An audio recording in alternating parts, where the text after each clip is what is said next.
this week on the Bubble Chat. If FEMA was extremely funded and supported the way it normally was in former presidency, where it initial support for all the funding to go to and for different areas to be covered by natural disasters, maybe we would not be facing what we're facing on today. Leonardo DiCaprio has moved on to bigger things, and he has called us Black folks niggas. Why is you in this conversation, Regina? I'm just trying to wonder, because if I have to call you a cracker behind your back.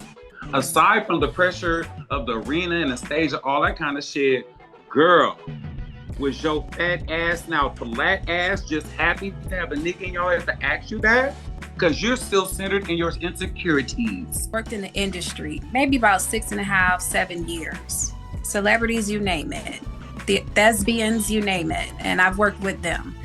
And I have come across to a point where I was placed in a position to be privy to some inside information where my job at that time was to protect, not to spread gossip about who was doing what or the whys or the hows. And it was pretty deep, and it was directly related to what we're talking about right now. I'm gonna make a damn song with Lizzo first. Secondly, how old is Dave nigga? How old is this motherfucker? I don't even know. 31, 32. Do you too damn old to be? Look, everybody want to be oppressed. Why everybody want to be oppressed? Why you want to be oppressed? Now you done made his one direction. I think you went up and then you separated. It was like a firework. It was, and everybody just.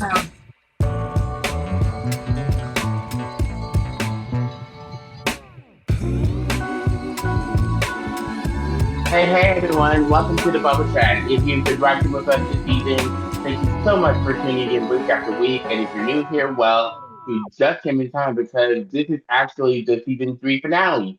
I'm your host, Jawan, and with me is Adonis and our guest co-host, and believe it or not, Jasmine's sister, Denise McRoy. Hey sis. Hey. I can't even lie, this one feels a little bittersweet. We've had a wild ride this season, and now we're at the finish line, but don't worry, we're going out with a bang.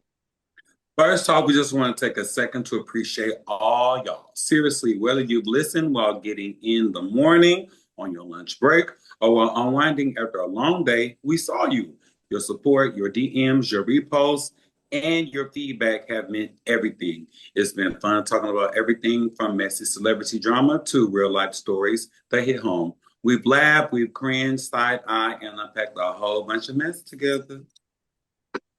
Now, if you've been following the vibe of the Bubble Chat, you already know we just come on here. You already go ahead. You already know we didn't just come on here to play nice and act like everything's all rainbows. Nah, we give our opinions, we read between the lines, we say what a lot of folks are thinking but won't say out loud. That's what made this season so real and honest. And that's what keeps this show alive. Well, okay.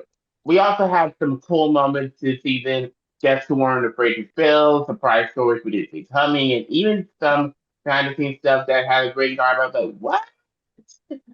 Every episode was its own right, and if you missed any, now's the time to catch up before we hit season 4. Trust me, you don't want to fall behind.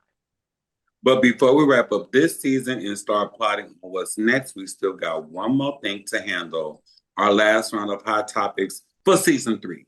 You already know what we do. Grab a drink, get comfortable, because we're about to get into some tea. And as the queen herself, Wendy Williams, once said, how you doing? How you doing? You doing? Mm-hmm. Well, first up, some sad news regarding the flash flood emergency that hit parts of Central Texas over the 4th of July weekend.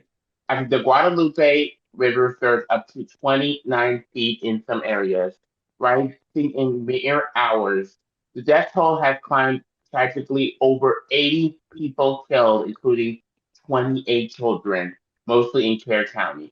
Amongst the hardest hit is Camp Mystic, where as floods swept through in the early morning. 10 girls and a counselor are still missing. Um, Search and rescue teams have pulled over 850 survivors from torrents of water and debris along the Guadalupe River, but with 41 people still unaccounted for, families remain in limbo. Critics are blaming delayed warning, a shortage of National Weather Service staff may have meant residents were alerted too late. FEMA has been deployed after President Trump declared a major disaster. Some question whether earlier federal efforts to cut impacted readiness. It's a heartbreaking scene. Families camping near the river, community volunteers wading in the mud, and officials racing to locate the missing. So here's what I want to ask you all.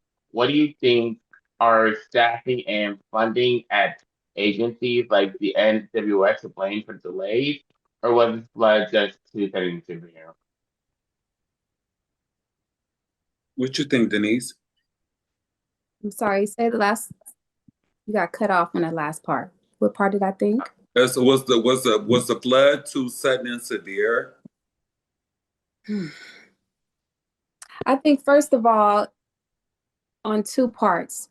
If FEMA was extremely funded and supported the way it normally was in former presidency, where it initial support for all the funding to go to and for different areas to be covered by natural disasters, maybe we would not be facing what we're facing on today. There were several times where the president had made it very clear, especially when it was pertaining to, I think, Puerto Rico. And he was not in agreement with one of the representatives of that particular state. And it was declared something that the United States, part of that, we're all one, as a matter of fact, but it was declared or treated as if it were a foreign country or a part, but we were all united. At the same time, they were not acknowledged the way they should have. They were not receiving the resources as they should have. And all of the emergencies in which they had received were just put on a back burner. But still, those are people. They are worthy to be heard, to be seen, to be supported. They are worthy to have all types of rescued, types. And had that been addressed, then maybe there would not be such a disaster now. That's what I think. Right. I've been sitting with this for a minute now, thinking about everything Texas has been through. Think about the power outages in 2021. People literally froze in their own homes. Then in 2022, Uvalde happened. 19 children and two teachers lost their lives in a place that was supposed to be safe. And now in 2025, we're reading about kids who were swept away in these floods, babies, families, lives that will never be the same. And let me tell you what absolutely disgusts me. And I'm talking truly disgusts me. Is some of the shit that I've been seeing in the comment section, people say things like, well, Texas is just getting the government they're voting for, or what are you raising money for that? Why are you raising money for them? Like, what the actual fuck? That's the same energy as asking a struggling single parent, why didn't you see the red flag? Or questioning someone in an abusive relationship with why did you just leave? Or telling a struggling college student who's drowning in tuition and rent, nobody forced you to go to school. That kind of cold ass judgment, it's cruel. People are out here fighting battles we don't know shit about. And when disasters hit, whether it's natural or man-made, or first responders shouldn't be finger pointing, it should be support. And now this so-called big, beautiful bill, wonderful bill, big MAGA murder bill, whatever the fuck it is that just passed, let's talk about how it's actually affecting people. FEMA is one of those few resources these communities rely on when they've lost everything. And this bill is flashing that support. For what? To throw money at ICE, to defense contractors fat and happy while families can't even rebuild their homes. There are things that families have lost in the floods that can never be replaced. Heirlooms, photo albums, school projects, favorite toys, memories, lives, God knows what else. So if your first thought is to shame them instead of to help them, you need to take a long, hard look in the fucking mirror because that says more about you than it does about them. Period. Period. Don't let nephew get on that soapbox, baby. Get real, real bubbly. Well, I'm just gonna blame the man that spray painted orange that lives in the color of white rice. I think he said that all these natural disasters and global warming is because of the windmills. I'ma just blame it on the windmills, and I will put on my grocery list to give me some mother's cookies, almond windmill cookies, and I'm gonna fuck them up. For the weather. I'm gonna fuck them up for the weather. Well, we want to take a moment here at the Bubble Chat to send our hearts out to the family and loved ones of the victims of the recent floods in Texas. To everyone affected, please know you're not forgotten. We are keeping you in our thoughts, and we'll be including links in our show notes with resources for those in need of support. And if we come across any verified GoFundMe pages or local aid efforts, we'll be sure to link those there as well. Whether you're someone who is grieving, helping on the ground, or just trying to make sense of it all, this moment deserves our attention and care. Very much so. And my sentiments, exactly. What's next on the docket? So, Regina Hall recently chimed in on that never-ending Titanic debate. And y'all know exactly which scene I'm talking about. That floating door moment where Jack freezes in the water while Rose survives. She straight up said Rose didn't try hard enough, Regina. That Rose got cozy enough to fall asleep on that door while Jack was out there in the freezing water. She even said Rose could have at least tried to lie on top of Jack or make some space. Anything? Now, for the fact, that door wasn't technically a door. It was a large wooden panel inspired by an actual piece from the Titanic's first class lounge. It even sold at auction for nearly $1 million. And as for the science of it, James Cameron had real experts run tests. The verdict? Maybe Jack could have survived, but Cameron said he had to die, story-wise. It just made sense. So let me ask y'all, was Rose just being lazy, or was Jack doomed either way? Let's hear it, co-host. You want to know who wasn't lazy? Let me tell you who wasn't lazy. Them motherfuckers that was playing the whole motherfucking band was playing until they gurgled to their goddamn last breath. Let's talk about them. Talk about old lazy bitch. They wasn't lazy. I think the butlers was still fluffing pillows and the maids was still turning in the goddamn sheets. The captain was still trying to drive that sinking goddamn ship. So why are we worried about that measly ass bitch Jack and his motherfucking ramsack asshole Rose? I don't give a damn about them. I'm worried about the violin player. Worry about the violin player. Listen. Well, and then Regina Hall, listen, my nephew said something. Why is your black ass chimed in on a century-old goddamn conversation full of the white peoples? You acting like this and not like this, sis. I'm sorry. Listen, I know it's been over 25 years since the movie came out, but somehow that damn door still has people arguing.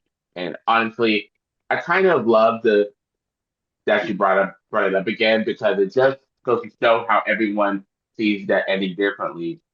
Regina was like, "Well, it's not comfortable enough to fall asleep while Jack froze to death." And when I tell you, she said a lot of people were thinking she didn't even say it to be shady. It was just honest. But the thing is, there's no one right way to feel it. Some people think it's poetic, others think it's dramatic for no reason. Some are like, nah, Jack had to die for the story. And then there's a whole group that still believes that both of them could have fit on that door. No questions asked. James Cameron even brought scientists into the light. Y'all, scientists.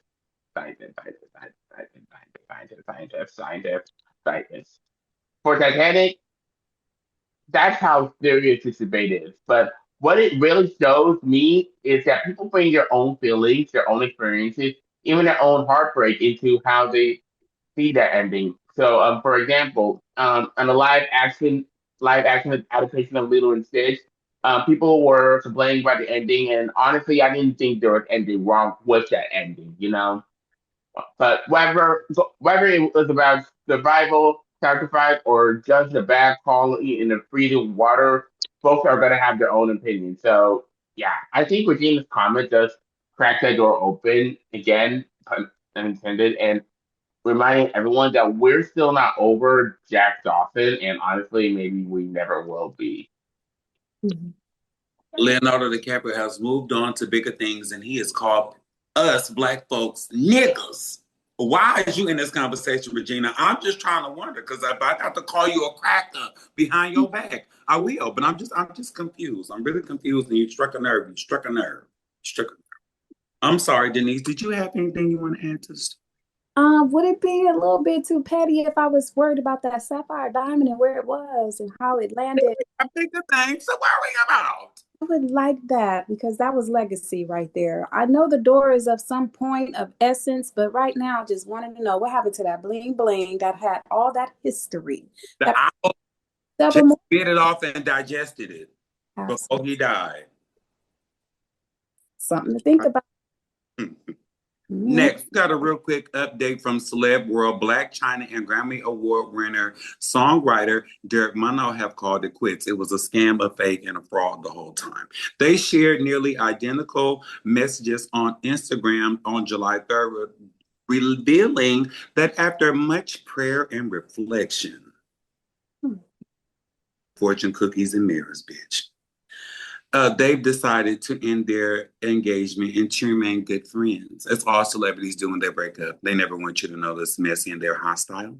The hub rep stank that his dick was small. Well, the pair started dating back in 2023 of May and engaged at Howard University Yard Fest in October 24, where Derek proposed during his performance with Mario's Let Me Love You. Oh, that was kind of cute. But now 9 months later, they've agreed that the best thing is to part as they pursue different chapters in their lives. They made it crystal clear, no drama. But here we talking about it. Just faith judging the decisions. Both emphasized they still loved each other deeply and believed that it was the right choice for where they were both headed. This some bullshit. Okay, Black China, we know her. Fat ass gone flat. Is focused on being a mom to her 2 kids, her 12-year-old King and her 8-year-old Dream. And embraces a healthier, more peaceful lifestyle rooted in faith. Derek, meanwhile, with the fuckery, continues his high-profile career as a hit maker in the industry. Time for our question. What do you think? Was this just a not the right time situation, or do you think the pressures of relationships in the public eye play a role? What do you guys think? I think that it could have been pressure because I do recall seeing a clip where there was a proposal on a grand stage and things, and it was a super crowd. I mean, tons of people. And Black China looked a little, surprised and shocked, and she was looking around in her surroundings as well, more so than just being focused on the moment and the engagement and the question that was being asked. I believe, to make that story short, that the public does play a role. Societal norms play a role. And the pressure of it all could sometimes determine something a little bit different than what you might really feel and know within yourself to say or do. It could be shaped by society because maybe it's the popular thing to do at the time. Maybe she wasn't strong enough to say what she really felt or thought. And maybe it was to please, the cameras, the crowd, the popularity, the gram, and whoever knows whatever else that finds these days. The number one thing is to always be true to yourself. Well, I 100% agree with you, Denise. I don't ever want to sound negative, but I just like to give the unspoken harsh truth of it all. And I would imagine that after being Black China, did you guys know that Black China did the feature in Body Yada Yada Yada Yada Yada Yada? Do you guys remember that? Oh, I know Taraji P. Henson was in a music video. It's okay, but you need to pay attention to Black China. and all of her woman wows, right? Oh. Now I'm not now I said that to say, and she was Nicki Minaj body's double. Okay. Mm-hmm. All Mm-hmm. right. I would ask myself and ladies, was she insecure to get the work? Because she had the work done. And then somewhere down the line, she had the work reversed. Correct. Correct. This is where it get deeper and it get a little harsh. So if you felt insecure about your body and then you did your tweaks, correct? Mm-hmm. Okay, and now you tweakless. You removed it, and I'm sure that's probably a health reason, right? Mm-hmm. Okay, but you got it because you were insecure.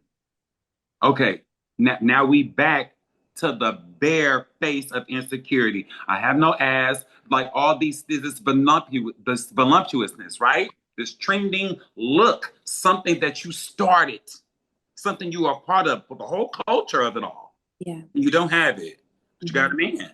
Mm-hmm. And when he asked you to marry him, aside from the pressure of the arena and the stage and all that kind of shit, girl, was your fat ass now flat ass just happy to have a nigga in your life to ask you that?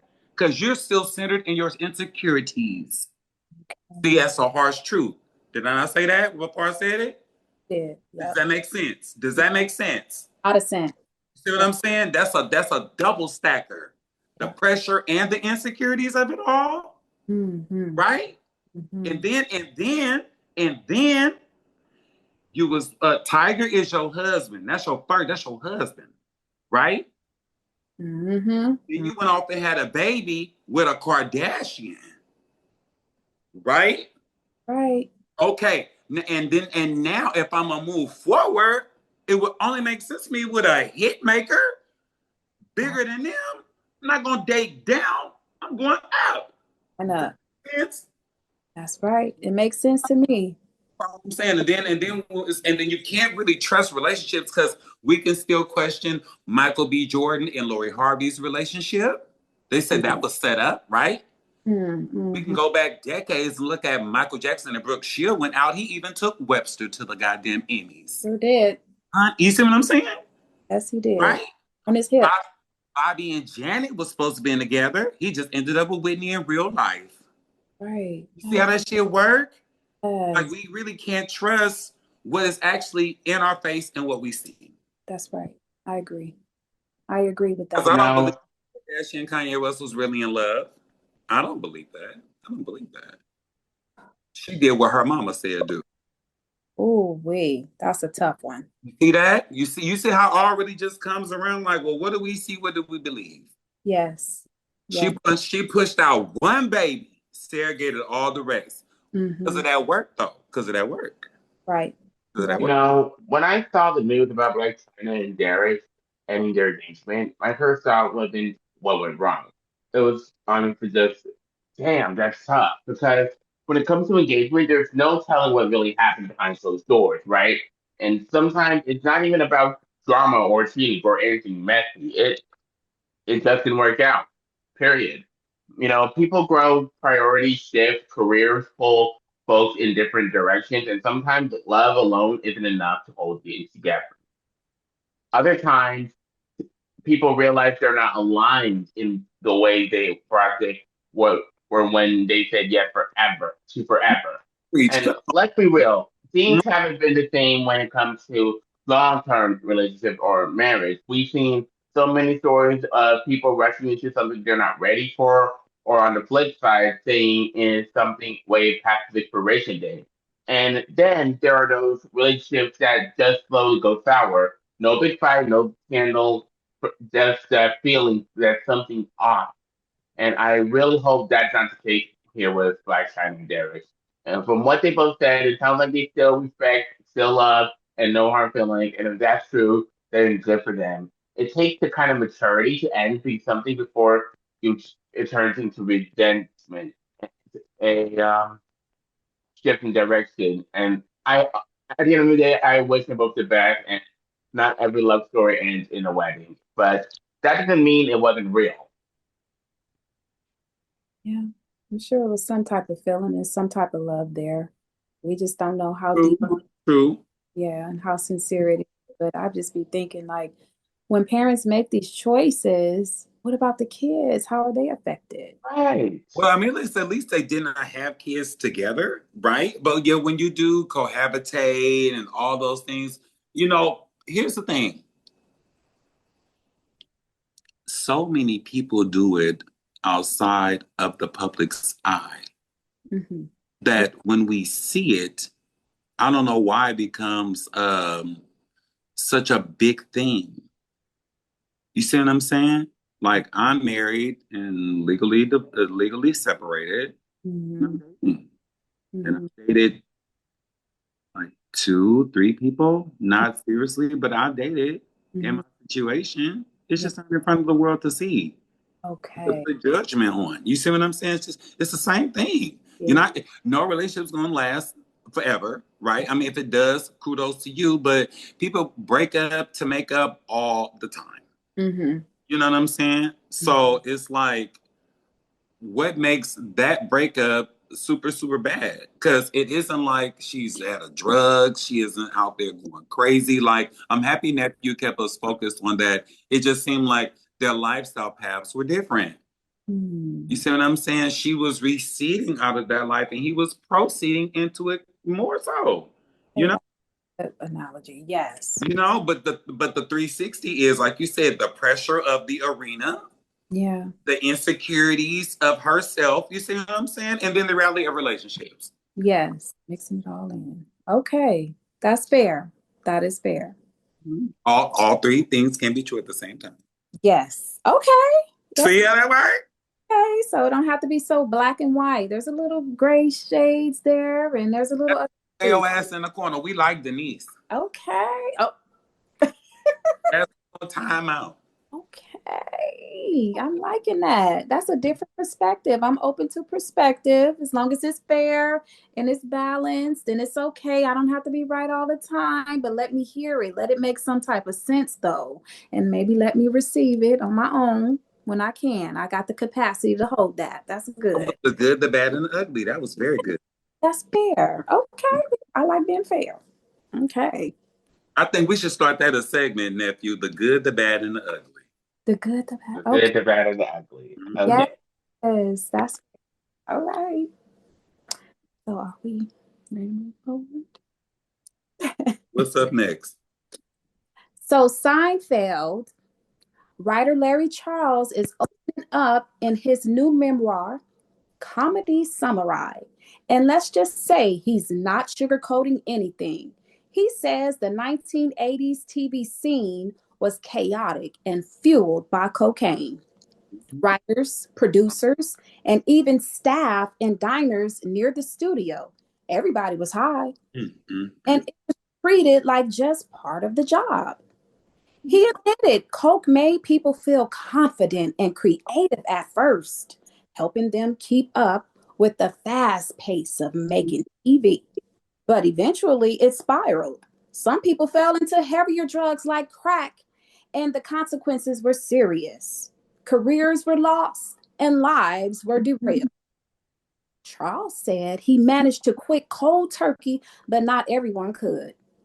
He also opened up about losing friends, surviving a heart attack, and losing his home in California wildfires, but says therapy and love helped him get back on track. So I gotta ask, do y'all think the chaos of that era helped make the show better? Or did the drug culture just destroy more than it helped? Let's talk about it. You know, reading science about Larry Charles opening up about the drug culture in 80s television really got me thinking. He straight up said that a lot of those classic successful shows from back then, yeah, a good chunk of the people were making them high as hell. Cocaine was just out in the open. Writers, producers, everyone using it to stay awake, stay creative, as mentioned, and meet ridiculous deadlines. And here's the thing, it sounds wild, but it also doesn't surprise me because with the pressure to perform, memorize lines, deliver perfect timing, or even just function on set, sometimes the environment in the industry pushes people towards substance just to keep up. That's not praise. It's that's reality. And unfortunately, that whatever it takes mindset has been around a long time, which brings me to something else I came across recently. Aiden Jogia, who we all know from Victorious, the Nickelodeon show, allegedly mentioned that the cast was given alcohol instead. Now, I'm not saying this as a confirmed fact, but that's from what I've read and heard floating around online. Quick That's what's being said, and nephew, wait, was Victorious, was that like a Nickelodeon or a Disney show? it was a Nickelodeon show, Okay. Mm. and I saw it's too. it's true, and that is insane, especially considering how young we were all back then. Like these were teenage actors on a kids network. What were we doing? It just goes. It's just an example that behind a lot of those polished nostalgic shows we grew up on, or the iconic sitcoms that are still in reruns, there were some messy, even harmful things happening behind the scenes, and we've talked about this a lot in the Bubble Chat. People were overworked, undersupported, and in some cases put in dangerous situations with no one really watching out for them. So when we talk about these successful shows, we also have to talk about what it took to make them and who paid the price behind the camera. Because not every hit came from a healthy place, and that's something we shouldn't overlook. That was good.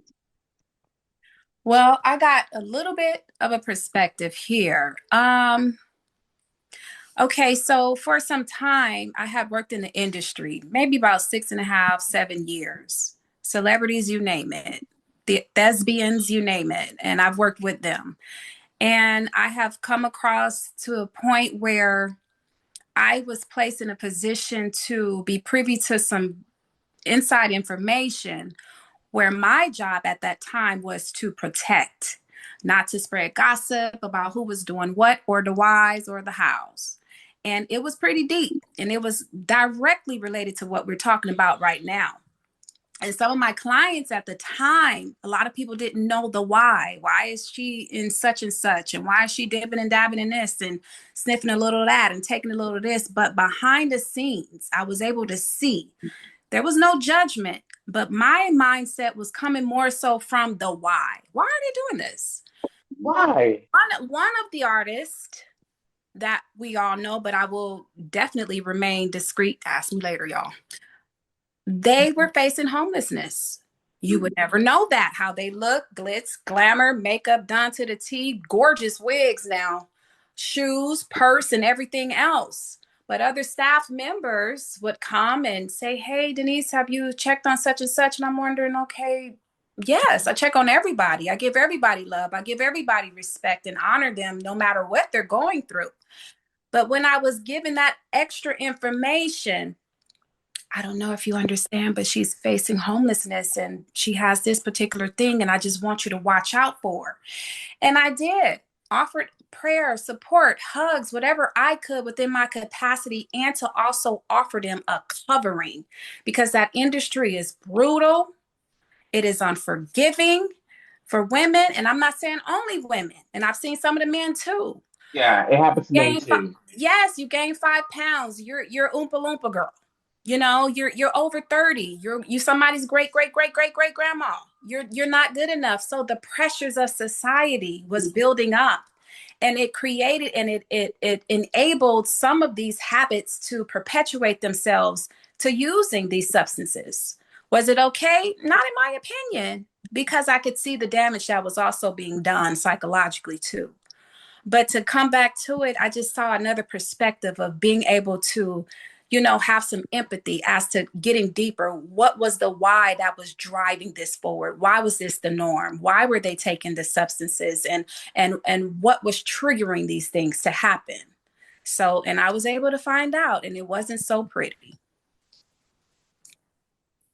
That's all I got on that one. Let's run around this entertainment track. Okay. So this is talking about cocaine. We're talking Yes. about Seinfeld show. We're talking about a writer and a producer, correct? And Yes. it's so chaotic, and this is the thing to do, and blah, blah, blah. Rick James said cocaine is a hell of a drug. Mm. I remember watching behind the scenes and Rick James, and they was like, we was snorting coke and making hits, and we was snorting coke and making hits, and snort coke and making hits, and those hits became more or less diluted in talent and more charged with drugs. Mm-hmm. There was a demise, there was a rise, and there was demise. Like when you get high and then you come down, right? Mm-hmm. Okay, and then there's I mean, like it's just kind of like embarrassing because I mean, Pup Daddy just went through what he was going through, and it ain't cocaine no more, y'all. It's pink cocaine, baby, and it's liquid. It does all these stuff, and it's just like cocaine been cocaine since cocaine was cocaine. Mm. If we, I mean, look at Scarface. You see how that man died? You Oh, see how yeah. that man died? And you seen his girlfriend. She was a whole crackhead. Yeah. Up, Yeah. right? Absolutely. Crackhead, we see those things up and down the street all day, every day. Right? Now, um, of course, there is a lifestyle. Mm-hmm. So Rick James was making hits, getting high, making hits. So before they were getting high, they were making hits. Before they were making hits, they were talented. They were talented. You know what I'm saying? They're just talented. You get introduced to the wrong things, the wrong people, the wrong attributes. Kelly Price said that once she had got signed, the lady came in and said, "What do you want?"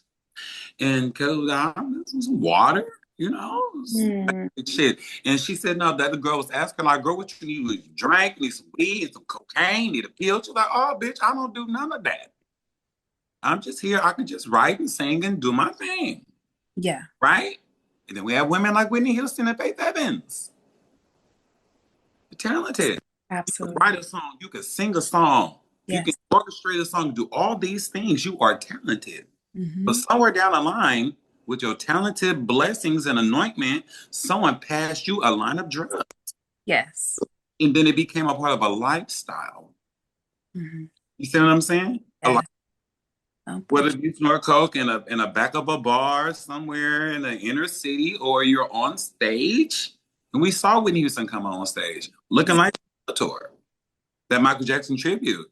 We've seen her. Yes. Barbara Streisand. No, not Barbara Streisand. Excuse me. Diane Sawyer. No. What's the broad from The View? Barbara Walters. Barbara Walters. Yes, she did. That is whack. Lied to the whole American people. Yes. Who watched that? She was lying. Drugs. But she was talented. Talented. Back to writers and all those things. We ran around the entertainment track. It's not a lifestyle. That is a choice. Mm-hmm. It's a choice. Mm-hmm. That is a choice. You have a choice every day. Wherever the vice is, you have a choice. I could have did 50 sit-ups today, but I am ending my night eating strawberry shortcake fried ice cream. Choice. I don't think I'm gonna get diabetes. Sweet I don't tooth. think I'm gonna fuck up anything in that money's life. You know what I'm saying? But there's a choice to be made. We have to make better choices as people. Yes. On those that we are around, especially when it's talent involved. Especially when talent is so delicate. Talent is so delicate. Yeah, a lot of influence there. Mm-hmm. Yeah. So very talented. I mean, delicate. Talent is very, very delicate. Yes, it Very is. delicate. Mm-hmm. Well, next up, One Direction alumni Zayn Malik just previewed a new rap track called Future Speed on Instagram, and fans are noticing a powerful line he back at the Raven during his time in One Direction, with quote, I worked hard in a white band, and they still laugh at the Asians." He also raps about being hyper aware of every word and undertone, feeling sidelined despite working just as hard. It's a rare canon moment for Zayn, who with his new music, seems to be addressing some deep personal wounds from his time in the band. This drop comes after a heartfelt performance of Night Changes in Mexico City, his first time singing the One Direction track in a decade. And just ahead of the 10-year anniversary of his departure, co-host, here's a question: What do you guys think? Does this song shed a new light on Dave's time with One Direction? Do we see him reclaiming and honoring his story, or is it raising uncomfortable truths that should be talked about? I'll start with you, Adonis. Um, First, I'm gonna make a damn song with Lizzo. First.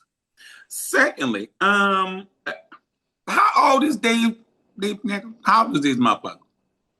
I don't even know. 31, 32.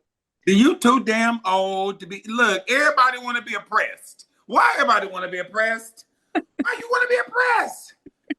Now you done made his One Direction. I think you went up and then you separated. It was like a firework. It was, and everybody just kind of separated. But you hit the heights. You made the bar status quo. I mean, that's just like the black girl from Spice Girls talking about I'm still a nigga. Mel B. What's her name?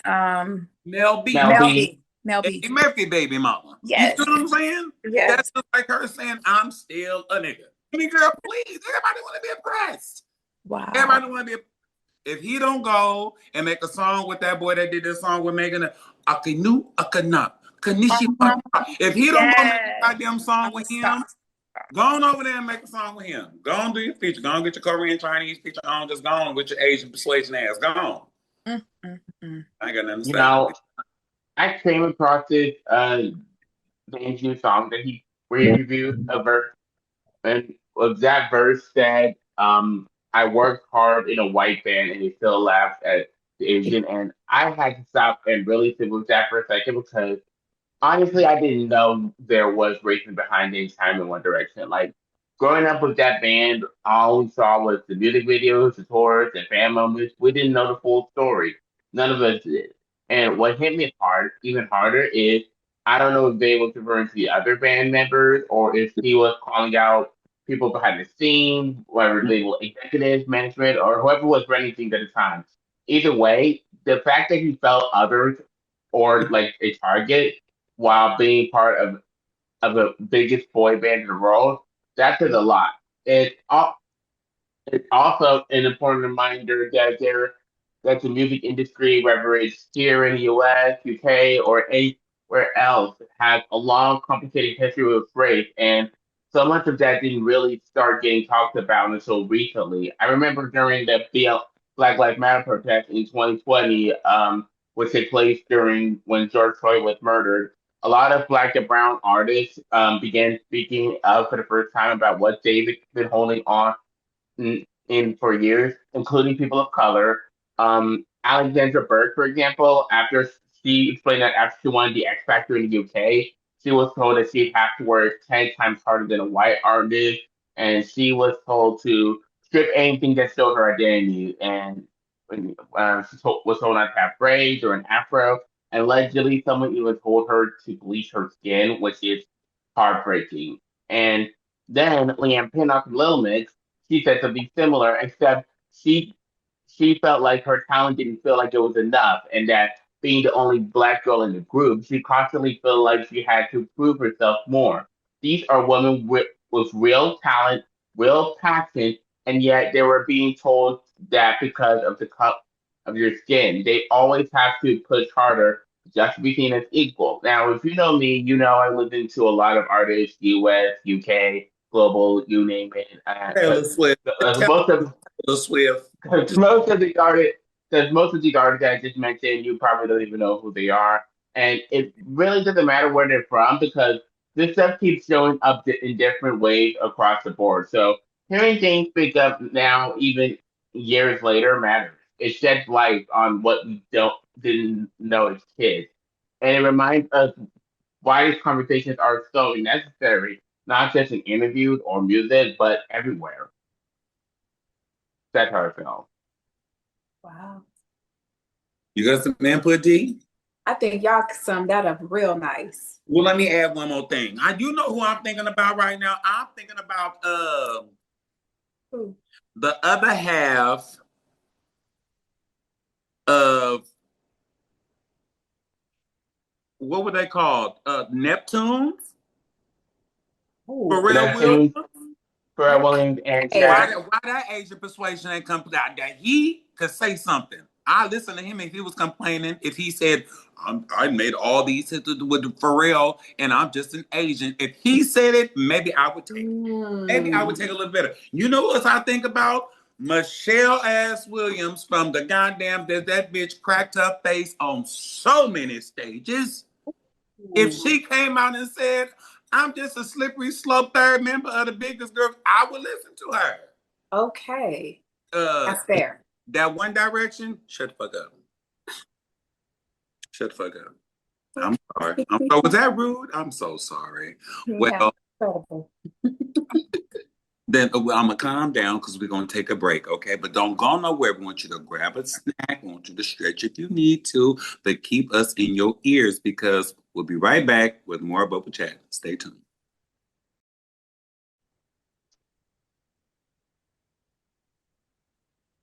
All right, y'all. Before we wrap things up, it's time to move into one last ride down memory lane. Yep, you guessed it. It's our final Beyond the Blog segment of season 3. This is the part of the show where we take it back, way back. We shine a light on some pop culture moments from the past that had us shook, laughing, confused, or glued to the screen. Whether it was iconic, embarrassing, or just straight up chaotic, we remember it and we talk about it. We've covered everything this season, from throwback scandals to unforgettable award show moments, viral drama, behind the scenes tea that aged like milk. And today, we're closing this segment out with one more gem that still lives rent-free in pop culture history. So buckle up, because we're heading into our last blog, Beyond the Blog moment of season 3. You know what to do. Grab your snack, sip your drink, and let's get into it. All right. So we're going to be talking about Fergalicious National Tragedy Anthem performance at the 2018 NBA All-Star Game. Now, you already know, if you was on Twitter that night, you couldn't escape the memes. Correct. It was everywhere. So for the quick context, Fergie tried to give us a Star Spangled Banner in a sultry, jazzy, old burlesque, nasty tease, okay? But instead of the patriotic goosebumps the crowd get from bitches like Whitney Houston, Beyonce and Jennifer Hudson, all the players looking like they would have just vanished, like the milk had gone bad and it was not clean. Okay, I mean, the cameras cut to Draymond Green, and you know he's a mean son of a bitch. He was trying not to smile. Steph Curry was sitting and looking like a red hot chili pepper, trying to keep the shit under control. And then Jimmy Kimmel even was in the crowd. It was deadpan iconic.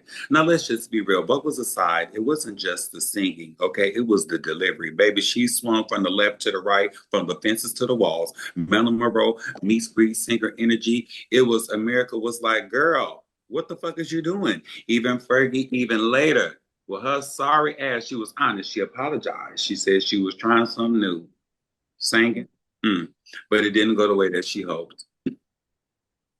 That shit was hilarious. Miss Denise, do you remember that performance?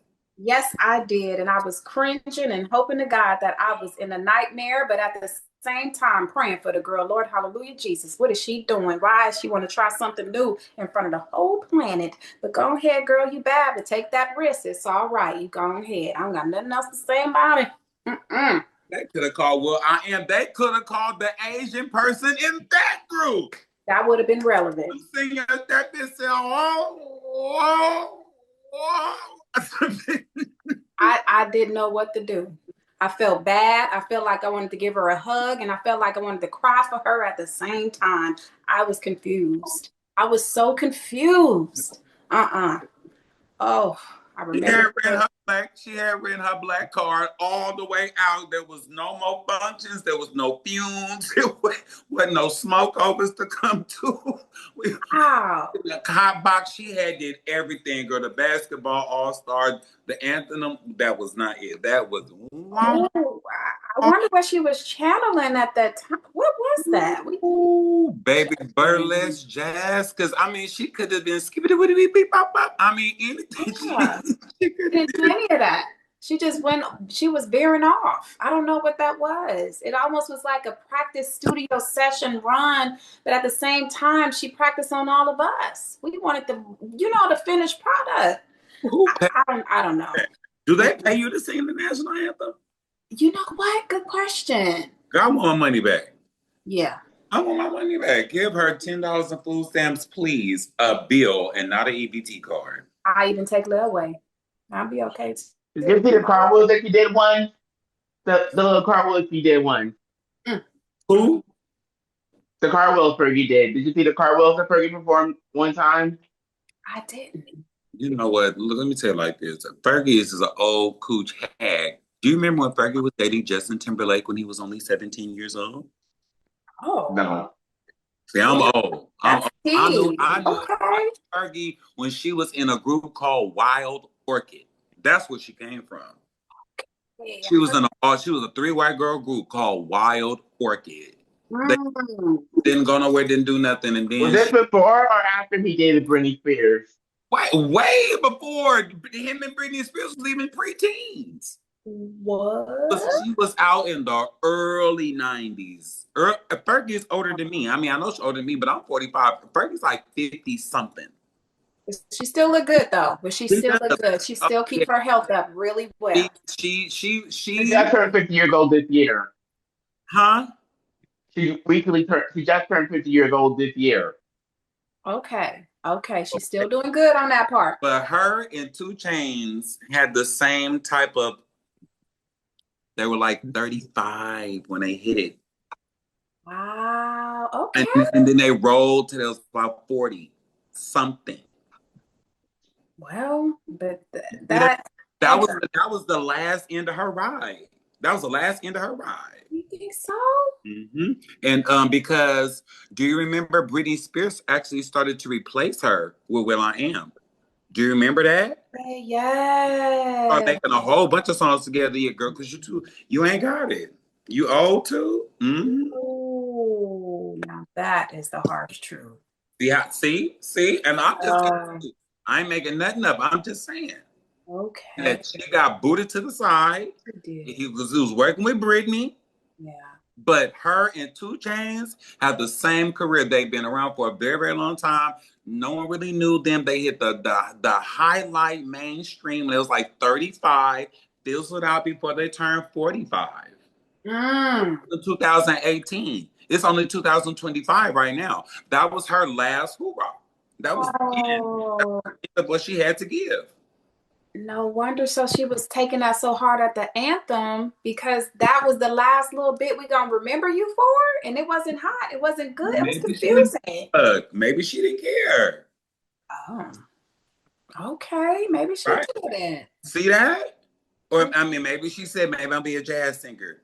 Are you playing? He fucked with me. That's Taylor Swift. See, so this is love-hate relationship. His other name, his spirit name is Chad. Nephew's spirit name is Chad. He lives as a white man, lives inside of him. He's transracial.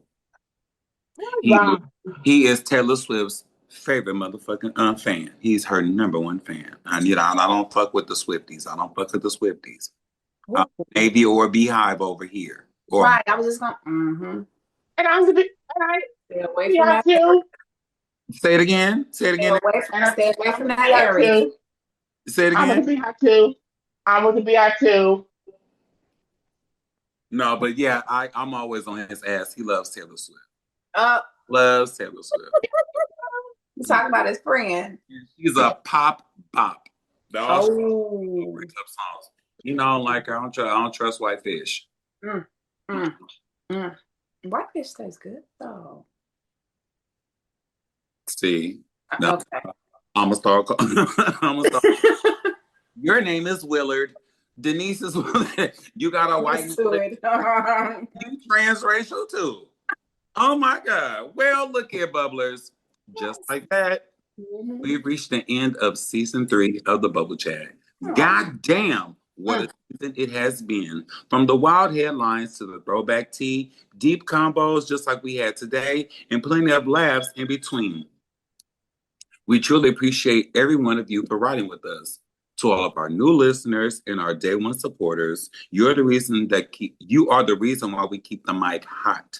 Thank you for tuning in, tagging us in your reactions, and making the Bubble Chat a part of your week. Now, don't get too emotional, okay? We ain't going too far for too long. We just want to take a little break, and we'll be back with season 4 on August 25th with fresh episodes, new energy, and of course, a whole bunch of motherfucking tea to spill.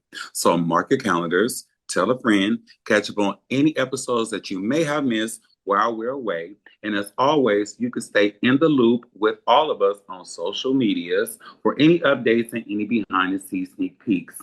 Until then, stay safe, stay loud, and stay you. This is The Bubble Chat signing off now, and we'll see you soon for season 4. Bye, y'all. Bye.